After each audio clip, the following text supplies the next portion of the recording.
Praise God for this opportunity.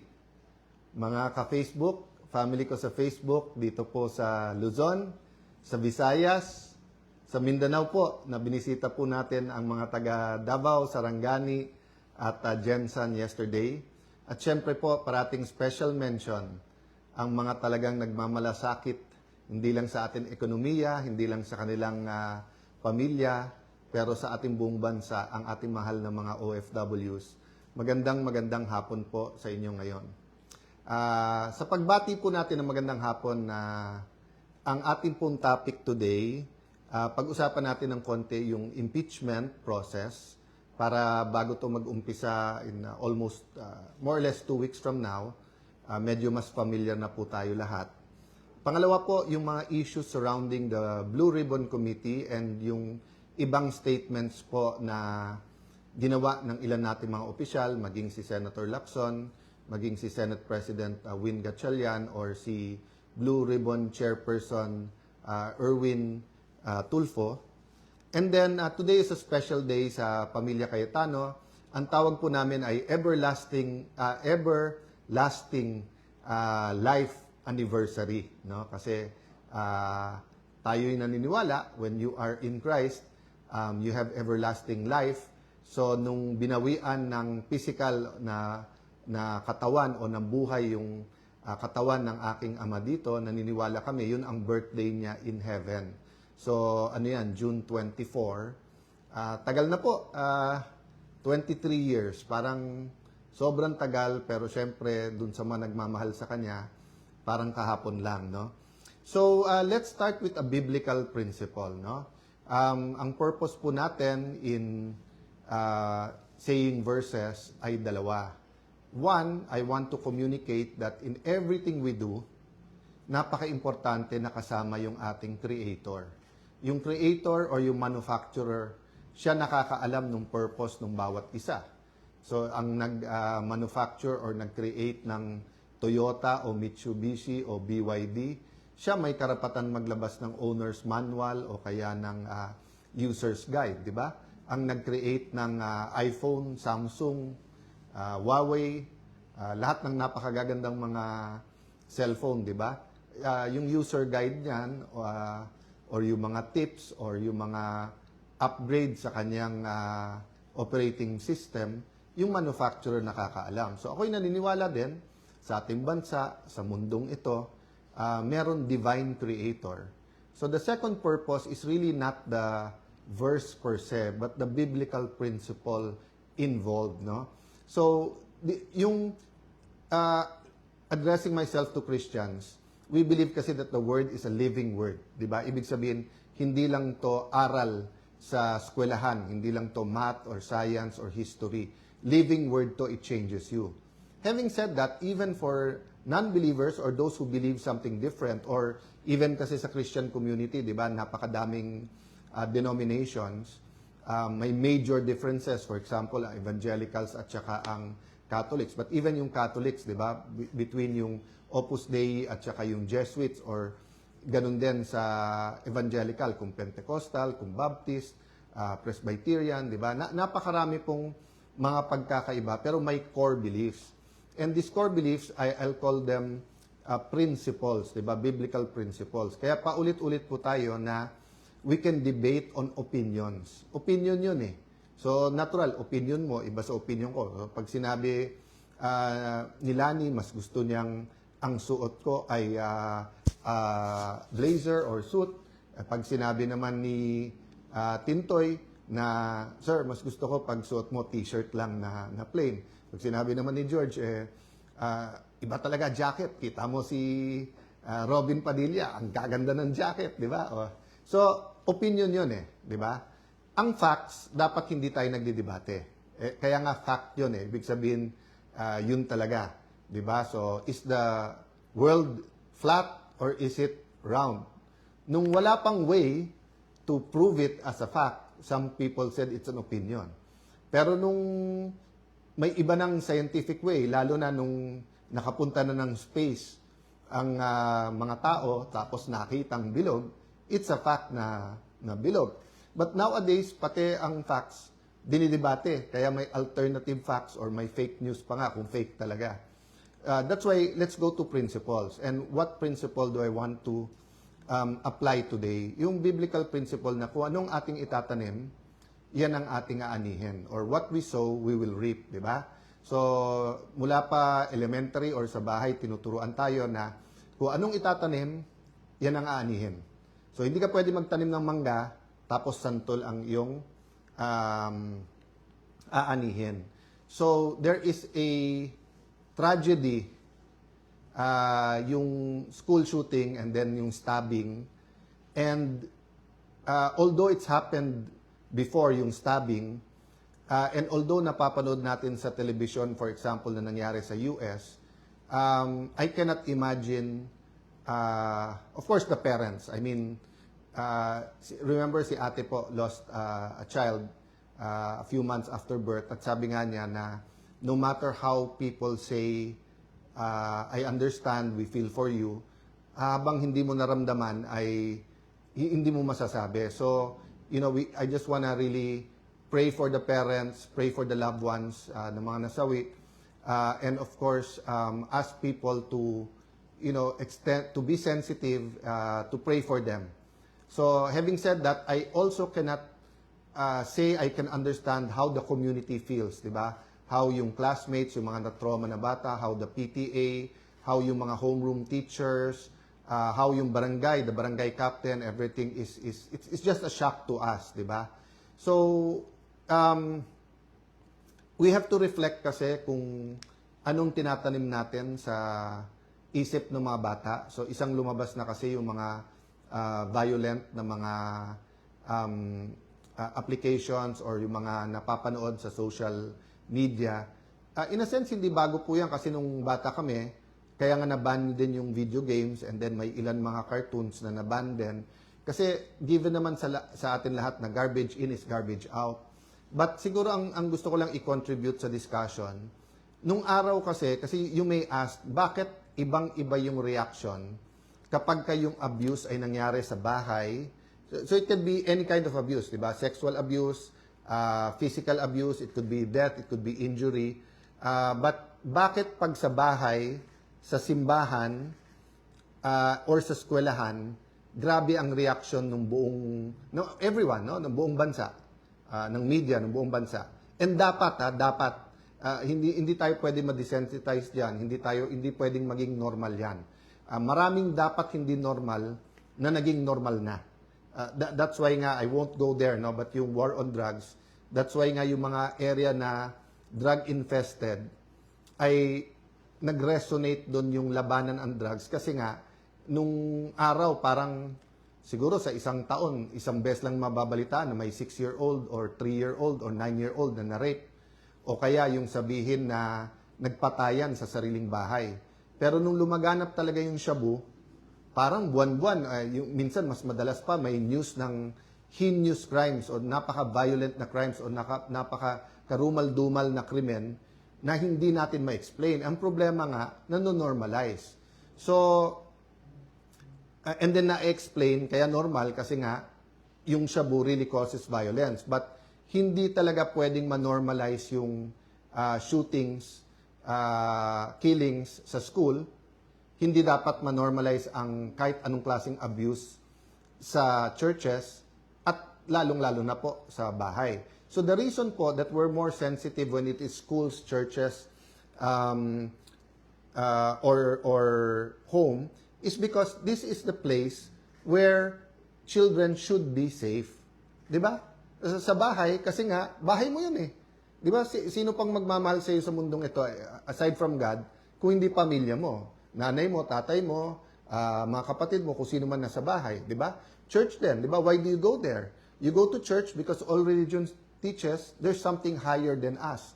There's the spiritual world. At mahal ka ng Diyos. So, maging pastor yan, maging imam, maging ministro, maging pastor, kung may abuse, whether masyadong stricto at napalo kang, na-injure ka, or whether it's sexual abuse, it's unacceptable. And then, of course, school. Because we send our children to school para nga mag-develop sila eh. Ang number one resource natin is not oil or gas or gold or or livestock, di ba? It's our children. So we expect those three places to be safe, no? So I hope na as the investigations go on, yung local sa DepEd, yung NBI, PNP, I think Congress at Senate, di ba? At tignan po natin yung total environment ng estudyante. Kasi I was thinking about it, baka sabihin nyo, ano naman kilalaman ng K-12 sa nangyari? Eh guys, half day na lang po eh. Half day na lang most of our schools. No, I don't know exactly sa Leyte. But most of our schools sa highly urbanized places are half day. So, mas madami pang oras ang bata sa lansangan at saka sa social media. 'Di ba? And then, mga churches, most are punong-puno. So, yung supervision then or yung personal time, iba-iba, depende sa church. And then, homes are not as cohesive as they used to be. It depends, no? So, my point is lang, we have to solve the problems, but we have to have very, very deep thought into this problem because existential to sa pamilya ng bawat Pilipino. So again, I join the millions who are praying and also nakikiramay dun sa mga biktima at sa pamilya. And then of course, we understand their cry for justice. And definitely this problem with teenagers who think that they can do anything, the discussion has been there for more than 10 years. 'Di ba? So uminit na ulit yung discussion niya noong 2016 pa, 2026 na eh. So tama si Senator Robin na if there's a reason to call a special session, it'll be that.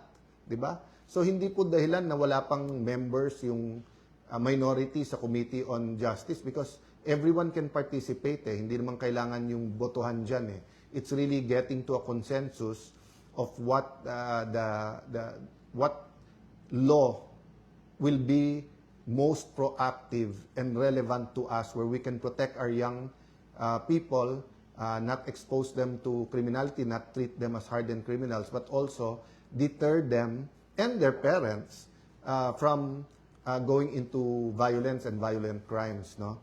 So I promise you I'll talk a little bit about the impeachment. So most of the news is about the pre-trial. So just two topics lang. Bakit pre-trial? Kasi if you remember po, nagkaroon ng time during the hearing of former Chief Justice Corona na bumagal at tumagal kasi nga habang nagta-trial, minamark pa yung mga ebidensya. And then, pag ang prosecution biglang nagtanong, pwede bang yung second o third article ang i-present or may skip kami? O kaya kung parehong dokumento or parehong witness ang gagamitin, debate pa parate. So, I really have to thank Secjan Joel, Senate Secretary Joel Montales and the professional Senate staff and yung mga researchers ng iba't ibang mga opisina ng mga senador who all agreed na kailangan talaga yan. So, although some might think na may ups and downs yan every day, mas mabuti na yan kaso sa everyday sa trial magka-problema.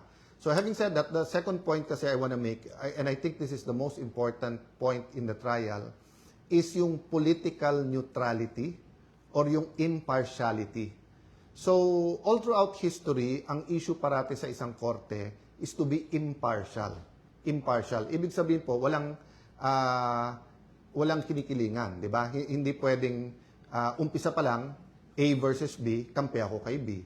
'Di ba? Kaya nga sa jury system, they have to make sure na yung mga nasa jury hindi biased.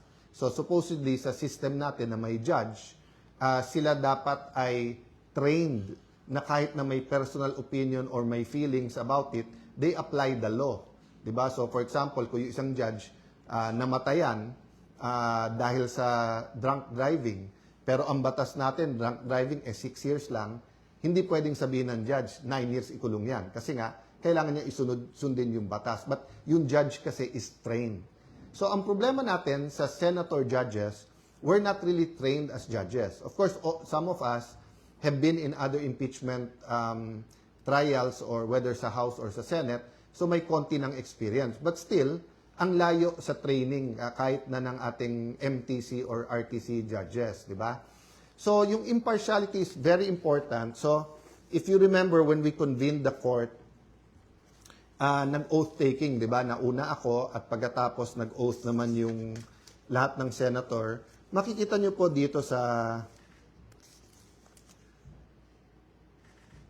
resolution adopting the rules of procedure on impeachment trials, sa Rule 3, before the consideration of the articles of impeachment, the presiding officer shall administer the prescribed oath or affirmation to the members of the Senate then present and to the other members of the Senate as they may appear, whose duty shall be to take the same. Upon presentation of the articles to the Senate shall specify the date and time for consideration of such articles, unless the Senate provides otherwise, di ba? So yan, ginawa natin lahat. Tingnan niyo yung next paragraph.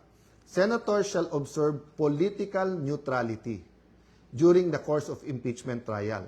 Tapos dinefine niya, political neutrality shall be defined as an exercise of public officials' duty without unfair discrimination and regardless of party affiliation or preference. Okay, ulitin ko ha. Without unfair discrimination and regardless of party affiliation or preference. So whether admin ka and policy ng admin, if it's the policy of the admin to impeach a certain official, and whether opposition ka at ayaw mo ma-impeach, or baliktad, admin ka, ayaw mo ma-impeach, opposition ka, may gusto kang ma-impeach, dapat may fairness, dapat walang unfair discrimination, dapat may political neutrality. That's why, dun pa lang nung nabuo yung bagong majority nung May 11, ang sinabi sa amin ang priority, dalawa, ang ating ekonomiya, at pangalawa, yung magkaroon ng fair at maayos. Yun po ang sabi nila, fair at maayos, impartial at maayos na impeachment. Pero nagulat kami, bakit naging priority na buwagin yung bagong majority at tanggalin ako bilang Senate President. So, isang theory dyan na lumabas is that ayaw kasi talagang lumabas ang buong katotohanan tungkol sa massive corruption that has been going on for the last 4 years. And yung simbolo ng massive corruption na yan ay nasa flood control. Nililiwanag ko po yun kasi sabi nung iba, flood control lang. Hindi po. Napakaraming instances of corruption. Some are endemic. Some were there. For example, pag sinabing customs, BIR, DPWH, to be fair to the Marcos administration, even President Duterte said na may corrupt na contractor sa DPWH. Even President Duterte said, yan BIR, yan customs. Remember, may kinulong siya sa Bureau of Immigration, di ba, BID. Lalo po during the time of President Pinoy, who we also honor today. Many people are honoring him. I had the privilege of also serving with him 3 terms sa Congress and then sa Senado. We were not always in agreement, but I recognize the good that he's done, as I recognize the good done by President Duterte. And during the Pinoy years, anti-corruption was also very important. So having said that, nung lumabas yung Napoles, sabi, grabe naman to. May ghost, may yung pera parang dumadaan lang sa foundations, tapos sa bulsa na ng politiko at ng contractor pumupunta. Ang problema mga kababayan, nagmukhang barye. Yung Napoles, pagdating dito sa ghost project sa flood control, isipin nyo, 350 billion a year. Yun ay sa flood control pa lang. Hanggang ngayon po, yung corruption dun sa maintenance projects na is another 300 billion a year. Halos wala pa akong nababasa dyan.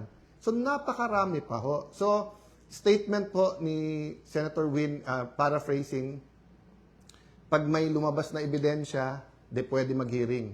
I'm not so sure kung eksakto yun ang sinabi niya. So I won't comment sa kanya.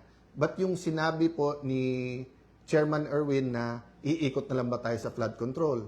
O kaya yung sinabi ng iba na kapag ka may bagong ebidensya, hindi po ganon.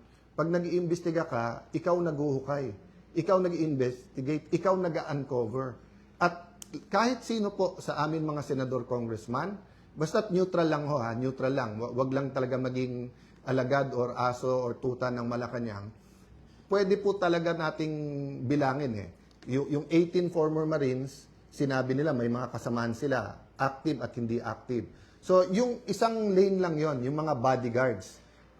May magandang point yung sinabi sa akin ng isang public official din. Sabi niya, Sen, bakit ba ang daming debate kung may katotohanan o wala? So, hindi pa niya sinasabi kung totoo o hindi yung testimony ng 18 Marines. Sinasabi niya lang, But may debate pa kung yung mga former bodyguards or former Marines ay pwedeng mag-deliver o hindi. Eh si Zaldico na mismo nagsabi na marami siyang pinadeliveran. Di ba? And everyone agrees that former Congressman Zaldico is in the center of this. So hindi ko pa sinasabi na conclusive siya ang mastermind or kumbaga sa gera siya ang isa sa pinakamalaking general, but we all agree, whether we believe what he said or hindi, that he's in the center of that. At siya na nagsasabi nga na yung mga nilikom niya ay hindi para sa sarili niya at may mga diniliberan siya.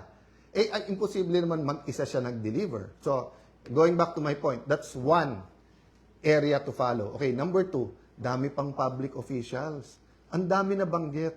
So, dun sa inyo na nagtataka bakit ako inaaraw-araw ni Senator Lacson, di ba nasabi ko na kasi nabuko sila eh.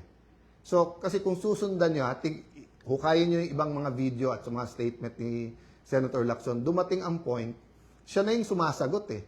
Siya na nag-i-interpret ko ano sinabi ng mga witness. Siya na nagsasabing, etong witness na to, okay, eto hindi. Eto credible, eto hindi.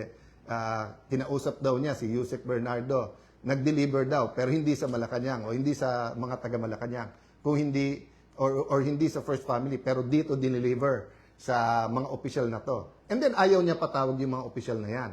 So, kahit na po yung mga investigador sa PNP na 6 months pa lang nag-training, nag-uumpisa na, may simple yan na kung paano mo susundan yung ebidensya. Diba? So, napakaraming leads. So, ang question lang, gagawin natin ba to o hindi? O, bakit ko to inuugnay sa impartial hearing? Kasi, kung ang gusto ng administrasyon, kalimutan muna natin lahat ng ibang corruption, impeachment muna kasi importante to. Then that's selective justice, di ba? Then that's discriminating, meaning any other corruption okay na lang sa atin? Basta't dito na lang kasi why? So I mean, I won't go into the reasons, obvious naman, di ba? So we have the rest of this week, we have next week. Why not call a Blue Ribbon hearing? Why not ask both the administration and the opposition sinong gusto niyong witnesses? Nung araw, ganun eh. Naging chairman ako ng Blue Ribbon Committee eh. Kahit sinong member na magsabing, sir, can we call ganyan? Kasi when you call a witness, so for example, kung 10 kami mag-attend, ako gusto ko magtanong sa 18 Marines. Di, oras ko yun eh. Di, ako magtatanong doon. Ngayon, may nasabi silang hindi sang-ayon. O di, magtanong sila. Kaya nagtataka nga ako kay Senator Erwin, ba't nagko-comment pa about the 18? Sabi niya, mag-inhibit siya. At si Senator Pangilinan na dapat ang mag-hearing dyan. Kasi kung ang sasabihin po natin ay, sige, we're getting organized. Okay, pero kung sasabihin nyo, oy, tapusin natin impeachment, wala mo ng Blue Ribbon hearing. Sandali lang. Napakalaki, mas malaki yung pinag-uusapan nating amounts eh. Di ba? Parang bundok versus... So, yung pag-uusapan sa impeachment, hindi ko mamaliitin yon. Pero kung ano man ang pag-uusapan natin sa corruption compared sa impeachment, it is at the very least as important. But in terms of volume of the money lost, napakalayo. Di ba? So ang point ko po, kailangan nakakapag-multitask tayo. Di ba? Kaya nga dinidistract eh. Kaya nga inaaraw-araw ko ni Senator Lacson, sasabihin niya, move on, tapos siya din ang hihirit. Ang daming, i-explain ko yon yung sinasabi niyang hindi statesman. Ang i-explain ni Senator Lacson ito. Kasi ako, 2007, naging chairman ako ng Blue Ribbon Committee. Before that, 3 terms akong congressman.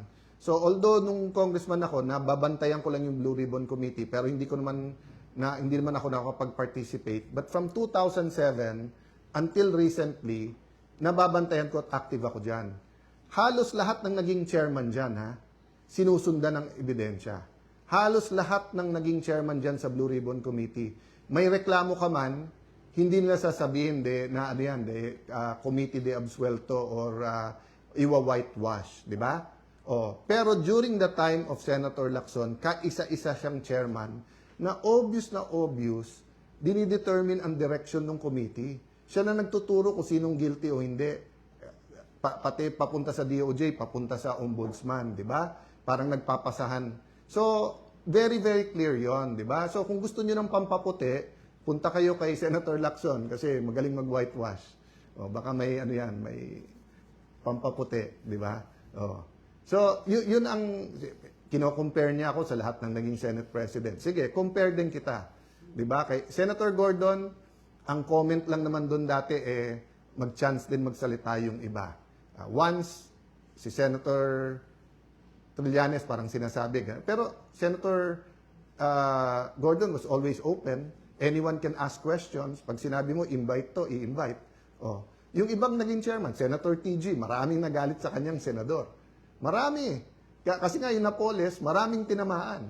Actually, some thought nga he was too open kasi minsan hindi pa na-verify na pag-usapan. But walang whitewash.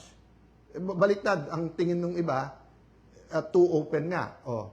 Wala naman reklamo nung ako ang naging chairman ng Blue Ribbon. So, napakaraming iba, sundan nyo. Wala doon. Kaya hindi yung partial report, ngayon, pinupuri niya ang ibang kasama natin. Pero nung una, pinupush niya na pirmahan yung report. Nakalimutan na rin yun. I won't comment there, but I just want to say is, number one, it's too important for our country to be able to find a permanent solution, a permanent system, a real culture against corruption na masolve natin to. Pag lumipas tong administrasyon at hindi natin sineryoso ang flood control at yung infra na corruption sa DPWH, babalik at babalik to mas masama pa. Para tong TB na hindi nyo tinuloy yung gamot. Magiging drug resistant yung strain, di ba?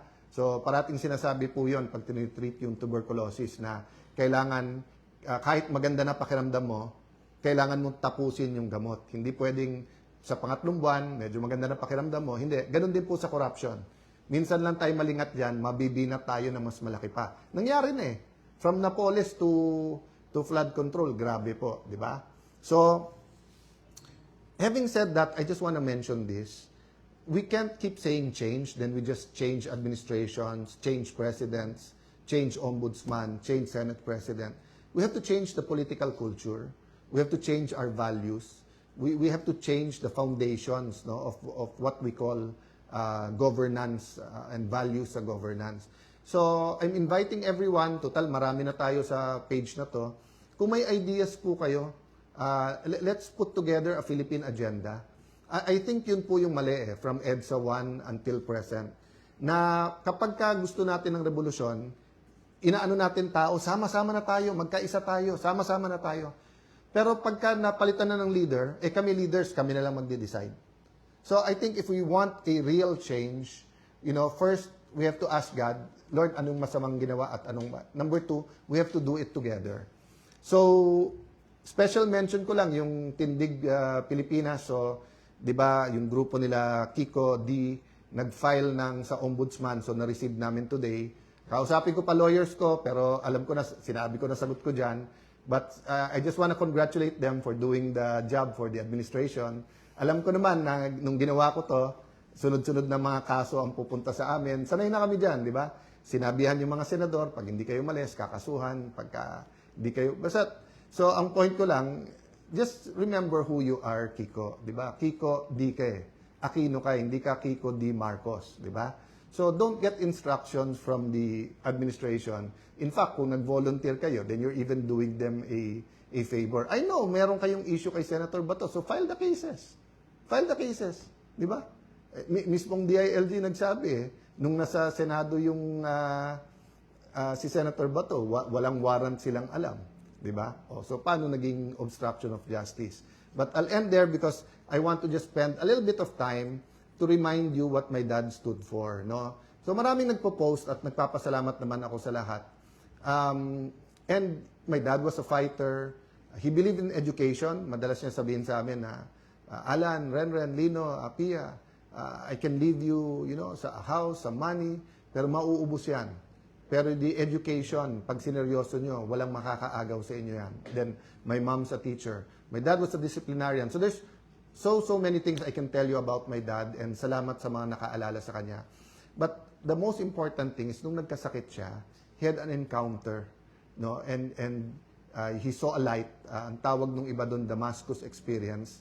Kasi he kept on crying and that he kept on saying, why me? So akala namin, kasi ako yung nasa labas noon, din mami ko nasa kwarto, so I ran to see them. Actually, I woke up, para ako nahagis from the couch to the floor. We were in the US noon, nagpapagamot siya. And then he was crying, why me, why me? So sabi ko, why me? Kasi nga medyo hindi pa niya alam na cancer sa tiyan yon. Akala pa namin liver. Pero masakit parati, may pain parati. Pero nung sinabi niyang why me, sabi niya, alam niya yung ilaw na yun, na-feel niya na si God yon. At why me? Kasi parang sino siya para sabihin sa kanya ng Diyos na buhay siya, na I am a living God. Di ba? Yun yung interpretation ko. So, hindi yun yung exact words. So, after that, alam nyo, may message on that. Ang message niya, number 1, make God number 1 in your life.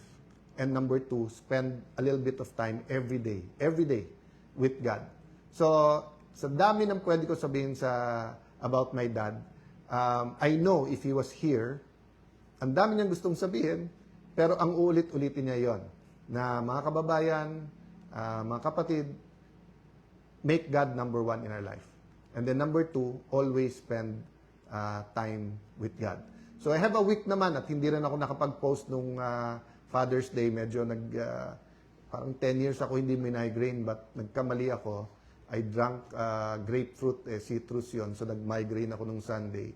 But I can spend naman the next few days telling you also something about Father's Day, about my dad. But what I want to say about Father's Day and about my dad is that hindi tayo pwedeng fatherless. And in attending nga the Go Convention ng Victory Church, yung unang speaker doon, hindi ako naka-attend pero pinaalala sa akin ng isang very close sa akin, Bishop June. I have the transcript. Meron siyang article, Fatherless No More. I hope many people can read that. I'll see if it's available. No? But basically, sinasabi niya yung tao na feeling niya fatherless siya. And there's so many of that experience kasi madaming single parents na. But iba pa daw pagka-community, pagbansa, ang nakapag-feel na fatherless.